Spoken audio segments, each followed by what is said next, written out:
Bonjour et bienvenue sur les astuces de Claudius. L'astuce numéro 31 d'aujourd'hui reparle à nouveau d'un vélo et des équipements qui sont sur le vélo.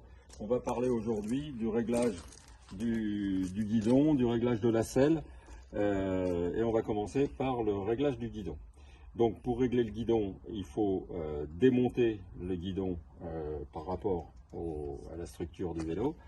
Pour ça, il faut prendre une clé qui correspond à la vis qui est ici. Ça peut être du scipan, ça peut être du scipan creux, ça peut être des écrous comme ça. On va donc démonter cette partie-là.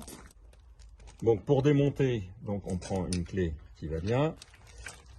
Ça peut être coincé des fois un peu. Voilà.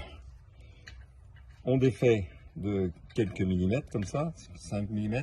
Et sur les vélos anciens, et je parlerai pourquoi après sur les vélos modernes c'est pas le cas.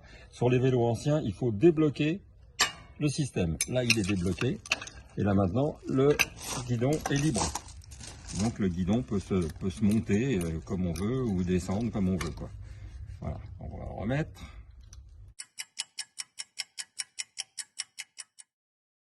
Donc l'explication pourquoi on est obligé de donner un petit coup de marteau sur les vélos anciens. C'est pour ça, c'est voilà le système. On a ici un cône. Et le cône, lorsqu'il est serré, le cône, si vous ne faites rien, il ne va jamais desserrer. Et en fait, il permet d'écarter ici la partie basse du support du guidon. On voit bien comment c'est fait. Voilà un cône, voilà le système. Donc quand on serre ça, eh bien, on fait écarter la base et on serre le guidon par rapport au vélo. Donc voilà pourquoi on est obligé, quand on a débloqué ici, de le remonter un petit peu et donner un petit coup pour le chasser en bas. Sans ça, ça ne marchera pas. Sur les vélos modernes, on n'a pas du tout ce système-là. On a ça comme système et on n'a plus ce souci de taper dessus puisque là, on a un système avec une clé scipan et on voit bien qu'il suffit de desserrer. Il suffit de desserrer le système pour qu'on puisse sortir le guidon. Pour en revenir à ce que vous pouvez faire quand vous avez un vieux vélo, vous pouvez changer le guidon, mettre un guidon de course si vous voulez. Donc le principe il est facile à faire, mais il faut absolument que le guidon que vous retirez et le guidon que vous mettez, vous ayez retiré tous les freins et tous les systèmes de protection, guénoline, etc., etc. Donc après on le met là-dedans.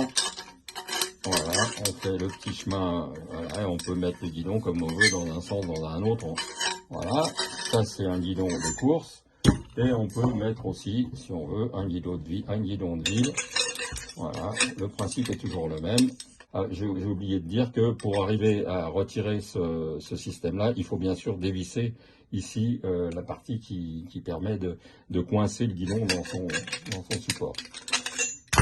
Donc pour régler les hauteurs du guidon et de la selle, il faut commencer par la selle. En général, la selle elle doit être à peu près à la hauteur de la hanche. Là elle est un peu trop basse, il faudrait la remonter un peu pour ma hauteur à moi. Et le guidon doit être 2 cm à 5 cm en dessous du niveau de la selle. C'est-à-dire que là ils sont très très mal réglés, là ça doit être plus haut, ça doit être plus bas. 2 cm c'est pour les gens qui sont pas trop sportifs comme moi. Et 5 cm c'est pour les jeunes qui maintenant font du vélo avec une selle qui est à cette hauteur-là et un guidon qui est ici. Dernier point, pour choisir un vélo, on parle de taille de vélo. La taille de vélo, c'est une cote en centimètres. Maintenant aussi, on trouve des tailles qui sont marquées en S, small, M, X, XXL, etc. Mais si vous parlez de la hauteur d'un vélo, vous parlez de la hauteur du cadre, c'est-à-dire c'est la cote qui est prise entre la hauteur du cadre ici et le centre du pédalier. Là, c'est 57,5. Ça, c'est pour une personne qui fait environ 1m75 à 1m80, quelque chose comme ça. Voilà. Mais ça, vous trouverez facilement sur Internet les tables de correspondance. Voilà. J'espère que je vous ai aidé un peu à bricoler sur vos vieux vélos. Je vous remercie de suivre les astuces de Claudius. À une prochaine fois.